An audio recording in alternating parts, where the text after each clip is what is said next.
हाँ, शुरू किया जाए। कल अपन लोग क्या पढ़ रहे थे? एलिमेंट्री कैनाल के बारे में बात कर रहे थे। एलिमेंट्री कैनाल मैंने बताया था माउथ से लेकर के एनस तक फैली रहती है और कई पार्टों से मिलकर बनी होती है। तुमको मैंने बताया था पहला पार्ट कौन सा है? बक्कल कैविटी है। दूसरा पार्ट कौन सा था? फायरिंग्स। तीसरा part oesophagus, next stomach, next small intestine और नेक्स्ट लार्ज इंटेस्टाइन। इतने पार्टों से मिल करके एलिमेंट्री कैनाल बनी होती है। सबसे पहले हम बात करने जा रहे हैं buccal cavity. Buccal cavity mouth के द्वारा क्या होता है? बाहर की तरफ खुलता है। अब देखा जाए बक्कल कैविटी में ये अपर जा है, ये लोअर जा है। इसे क्या कहते हैं? अपर जा कहते हैं। ये क्या है? अपर। ये अपर जा है, ये अपर जा है। और इसे क्या कहते हैं? लोअर जा कहते हैं। ये लोअर जा कहलाता है। और इसके अंदर क्या होती है? टंग होती है। और क्या होते हैं? टीथ होते हैं। ये सब क्या है? दांत हैं। और क्या होती हैं? लार ग्रंथियां होती हैं। इतने पार्टों से मिल करके क्या बना होता है? बक्कल कैविटी बनी होती है। बक्कल कैविटी को ही क्या कहते हैं? ओरल कैविटी कहते हैं। क्या कहते हैं? ओरल कैविटी कहते हैं।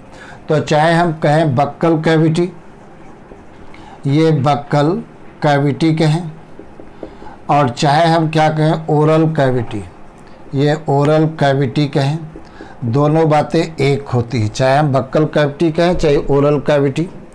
बक्कल कैविटी देखो कितने पार्टों से मिलकर बनी है? अपर जा, लोअर जा, टीथ, टंग और सलाइवरी ग्लैंड्स भी होती हैं। इतने पार्टों से मिलकर बनी होती है। अपर जा की बात करें तो अपर जा में मूवमेंट नहीं होते हैं, फिक्स होता है। और लोअर जा में मूवमेंट होता है। जितने भी मैमल्स होते हैं, मैमल्स का लोअर जा केवल एक बोन का बना होता है, जैसे डेंट्री या मैंडिबुल कहते हैं। क्या कहते हैं? डेंट्री या मैंडिबुल कहते हैं। ये बात तुम्हें याद रखना है। और इसमें मूवमेंट होते हैं।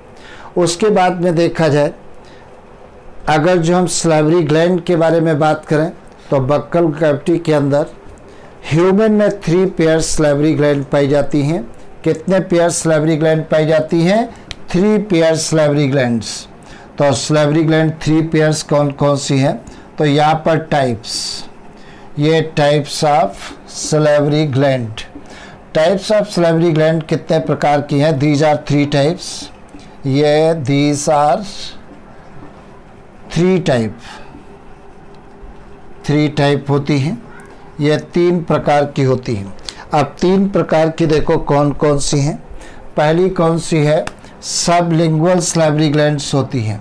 ये सब लिंगुअल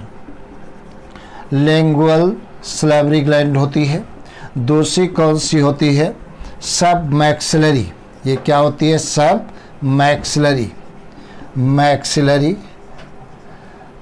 मैक्सिलरी सलाइवरी ग्लैंड होती है। या इसी को क्या कहते हैं? दूसरा नाम है सब मैंडिबुलर सलाइवरी ग्लैंड कहते हैं। तो सब मैंडिबुलर, ये मैंडिबुलर सलाइवरी ग्लैंड कहते हैं। और नेक्स्ट कौन सी होती है? तीसरी कौन सी होती है? पैरोटिड सलाइवरी ग्लैंड होती है। पैरोटिड सलाइवरी ग्लैंड होती है। तो ह्यूमन में कितने पेयर सलाइवरी ग्लैंड पाई जाती हैं? 3 पेयर सलाइवरी ग्लैंड्स पाई जाती हैं।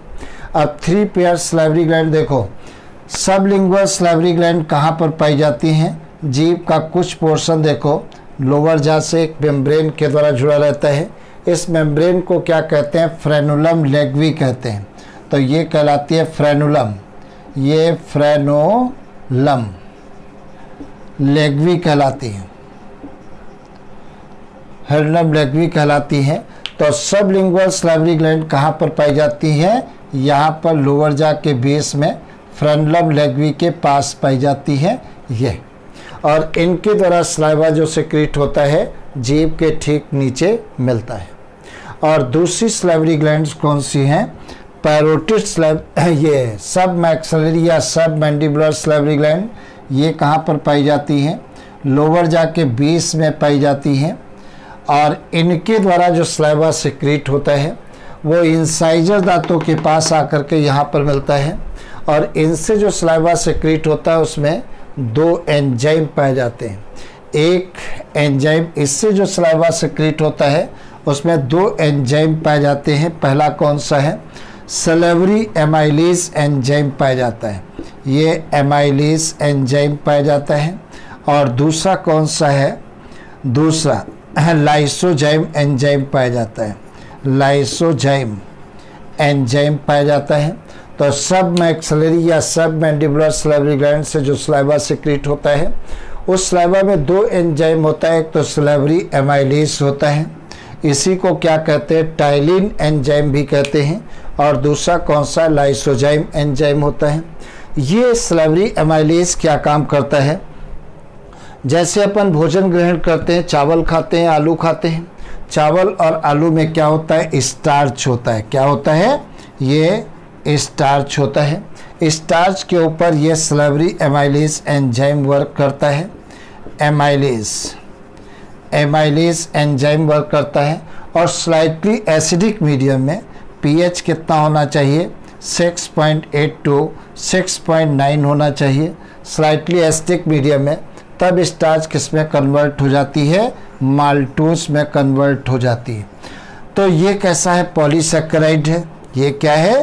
पॉलीसैकेराइड, सैकेराइड है। तो पॉलीसैकेराइड किस में कन्वर्ट हो रहा है? डाइसैकेराइड। माल्टोज कैसी है? डाइसैकेराइड है, सैकेराइड। तो ये कैसी है? डाइसैकेराइड है। तो बक्कल कैविटी के अंदर, माउथ के अंदर ही पॉलीसैकेराइड स्टार्च डाइसैकेराइड माल्टोज में कन्वर्ट हो जाती है सलेवरी एमाइलेज, या इसी का दूसरा नाम है टाइलिन एंजाइम की उपस्थिति में। और स्लाइटली एसिडिक मीडियम में, इसका मतलब अपन लोगों में फूड का डाइजेशन ओरल कैविटी से ही स्टार्ट हो जाता है। दूसरी बात देखा जाए, लाइसोजाइम एंजाइम कैसा होता है? एक एंटीबायोटिक एंजाइम है। लाइसोजाइम कैसा है? एक एंटीबायोटिक एंजाइम है। और ये क्या काम करता है? पाइथोजनस माइक्रोब्स को किल करता है। क्या काम करता है? पाइथोजनस माइक्रोब्स को किल करता है।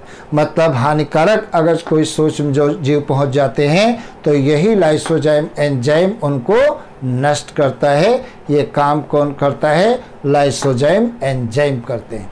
तो तुमसे पूछ सकते हैं ह्यूमन में कितने पेयर सलेवरी ग्लैंड्स पाई जाती हैं? तो तुम्हारा आंसर होगा ह्यूमन के अंदर 3 pair salivary glands are present.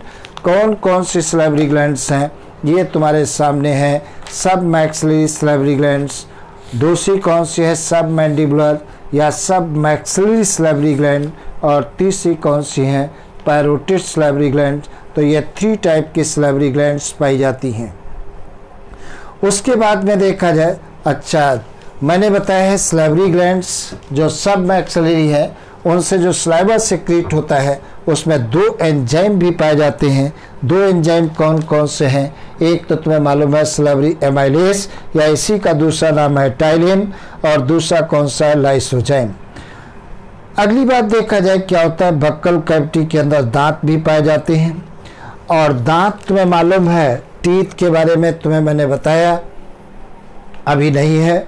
अब दांत के बारे में अगर जो अपन देखें तो कितने दांत होते हैं, तो ह्यूमन में टोटल दांत कितने होते हैं? 32 टीथ पाए जाते हैं। 32 दांत मनुष्यों में पाए जाते हैं। 32 दांतों में कौन कौन से देखो हैं कितने हैं? 32 टीथ पाए जाते हैं। और अगर चाइल्ड के अंदर देखा जाए, बच्चों में देखा जाए तो कितने दांत होते हैं? 20 दांत होते हैं। अब देखा जाए दांतों का एक डेंटल फार्मूला भी होता है। डेंटल फार्मूला हम तुम्हें बताने जा रहे हैं। देखो डेंटल फार्मूला क्या होता है। तो यहाँ पर डेंटल फार्मूला मैंने नोट कर लिया। ये dental formula,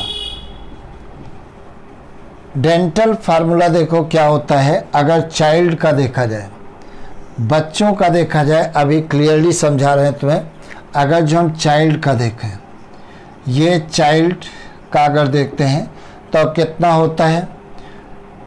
2102 upon 2102 n to 2 equal कितना होता है 20 होता है। अभी कंफ्यूज मत होना, अभी समझा रहे हैं।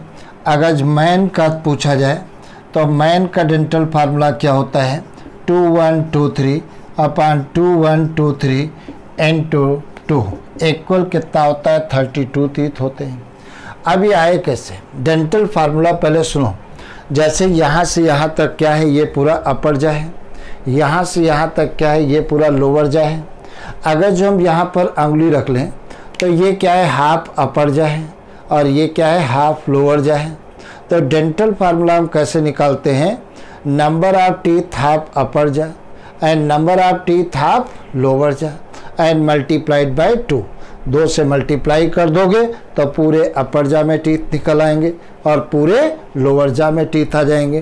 तो हाफ अपर जा में देखो टीथ कितने हैं, यहाँ पर इंसाइजर कितने हैं 2, कैनाइन कितना है 1 और प्रीमोलर जो होते हैं वो बच्चों में एब्सेंट होते हैं और मोलर कितने होते हैं 2 होते हैं। तो ये हाफ अपर जा की बात।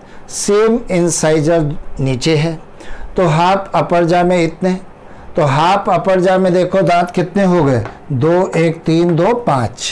तो हाफ अपर जा में कितने हो गए 5 और हाफ लोअर जा में कितने 2 1 3 2 5 5 n2 क्या हो गया 2। तो 5 2 जा 10 और नीचे भी 5 2 जा 10। तो अपर जा में कितने दांत हैं 10, लोअर जा में भी टोटल कितने दांत 10। अब अपर जा में 10 लोअर जा में 10 दोनों को ऐड करो तो कितना आ गया 20। अब ऐसा मत कर देना ये काट दो तो 1 आ जाएगा, ऐसा नहीं होता है। तो ये अपर जा में टोटल नंबर ऑफ टीथ, ये लोअर जा में टोटल नंबर ऑफ टीथ और ऐड कर लीजिए कितना हो जाएगा 20 आ जाएगा। ठीक इसी प्रकार से मैन में देखा जाए, इन्हें क्या कहते हैं मिल्क टीथ भी कहते हैं। ये जब अपन पैदा हुए थे तो उस समय तो एको दांत नहीं थे, 5-6 महीने के हुए तो धीरे धीरे निकलना शुरू होते हैं और 1-2 साल में पूरे दांत ये 20 आ जाते हैं और 1-2 साल रहते हैं फिर टूटना शुरू हो जाते हैं। तो ये दूध के दांत कहलाते हैं, मिल्क टीथ कहलाते हैं और एक निश्चित टाइम इंटरवल के बाद 7-8 साल की उम्र के बाद ये टूट कर गिर जाते हैं। अब देखा जाए ये वाले दांत, इनको क्या कहते हैं, ये वाले क्या है इंसाइजर दांत कहलाते हैं और ये वाले कौन से हैं कैनाइन और ये वाले कौन से हैं प्रीमोलर और ये वाले कौन से हैं मोलर दांत। तो ये हाफ अपर जा में इंसाइजर कितने 2, हाफ अपर जा में कैनाइन कितना 1 और हाफ अपर जा में प्रीमोलर कितने 2, मोलर कितने 3। अब देखो हाफ अपर जा में ऊपर देखो कितने हो गए 2 1 3 2 5 3 8, कितना हो गया 8। सेम नीचे है 8 इंटू 2 बराबर कितना हो जाएगा 32। कैसे भाई 8 2 जा 16, 16 अपर जा में टीथ और 16 ही नीचे लोअर जा में टीथ। तो 2 से मल्टीप्लाई कर दोगे तो कितना आ जाएगा 32 दांत आ जाएंगे। ये 2 से मल्टीप्लाई तो कर दिया, 16 अपर जा में और 16 लोअर जा में, तो टोटल टीथ कितने आ गए 32 दांत आ गए। तो अगर बच्चों में तुमसे पूछा इन दांतों को क्या कहते हैं परमानेंट टीथ कहते हैं। अगर ये दांत गिर गए फिर क्या होगा, ये जो गाल वगैरह होते हैं वो पिचक जाएंगे, क्योंकि टीथ क्या काम करती है फेस को एक ब्यूटी प्रोवाइड करती है, ये गालों को पिचकने से बचाती हैं। तुमने देखा होगा यहाँ पर देखिए हमारे गाल पिचक गए हैं, क्यों, क्योंकि इधर के भी जो प्री मोलर है वो भी चला गया और इधर का मोलर वो भी उखड़ गया, तो गाल क्या हो गए पिचक गए। ठीक है, अब एक ही विकल्प है आर्टिफिशियल दांत हम लगवाएं। तो ये क्या है एक नेचुरल ब्यूटी होती है और ये दांत अगर गिर गए फिर दोबारा कभी नहीं आएंगे, इसलिए दांतों को जरूर सुरक्षित रखें। और दांतों को सुरक्षित करने का केवल एक उपाय है जो हमने नहीं अपनाया है, आप लोग जरूर अपनाइए, क्योंकि इससे सुंदरता आपकी मेंटेन बनी रहेगी।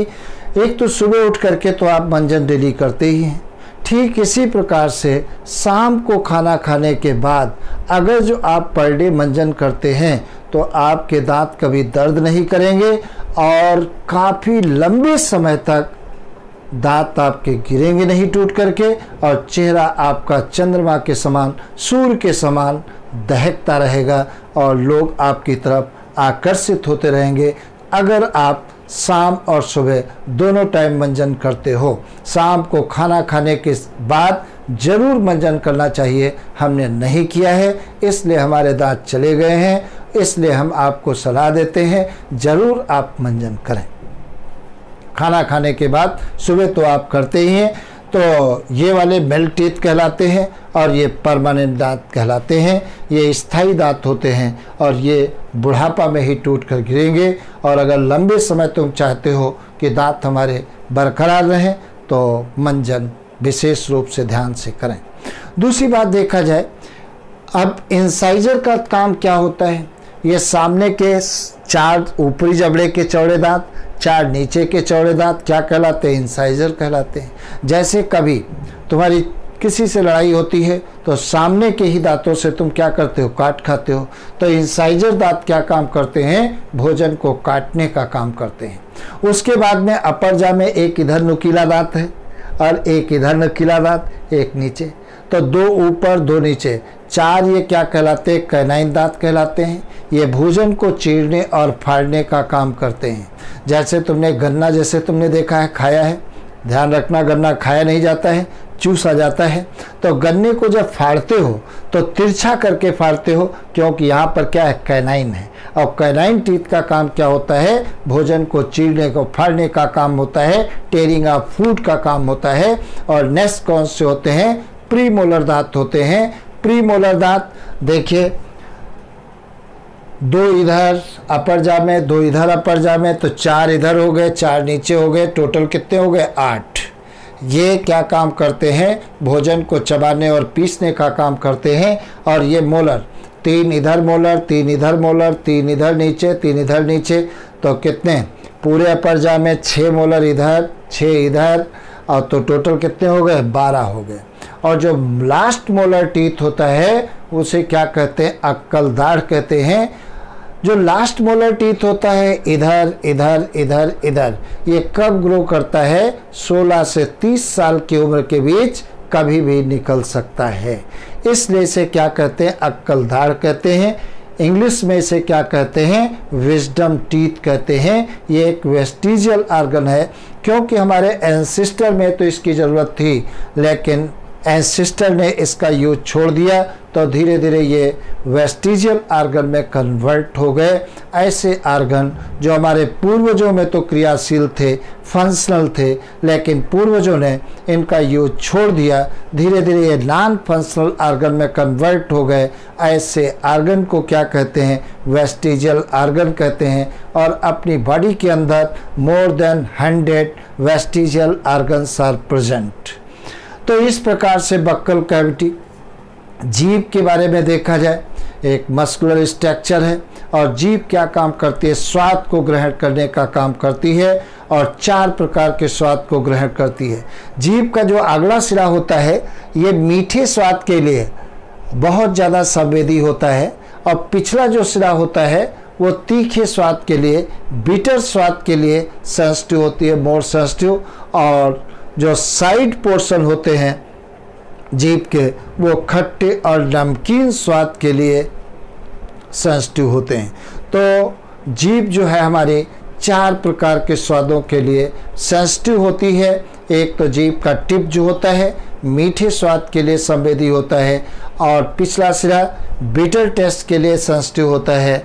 और जीभ का जो सेंट्रल, जीभ का जो लेटरल ये मार्जिन होते हैं ये खट्टे और नमकीन स्वाद के लिए सेंसिटिव होते हैं। और तुम्हें मालूम है जीभ बहुत खतरनाक होती है, जीभ मोहब्बत भी कराती है और मर्डर भी कराती है।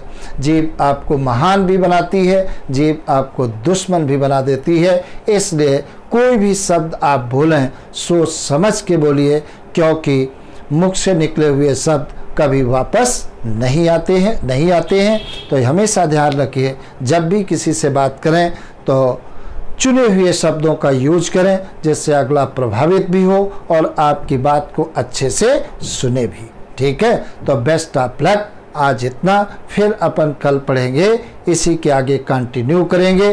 तो आज इतना, फिर उसके बाद कल पढ़ेंगे। और चैनल को अगर सब्सक्राइब नहीं किए हो तो सब्सक्राइब कर दीजिए, जिससे हमको भी मोटिवेशन मिलता रहे और हम तुमको अच्छे नए बहुत बढ़िया लेक्चर प्रोवाइड करते रहें। Best of luck.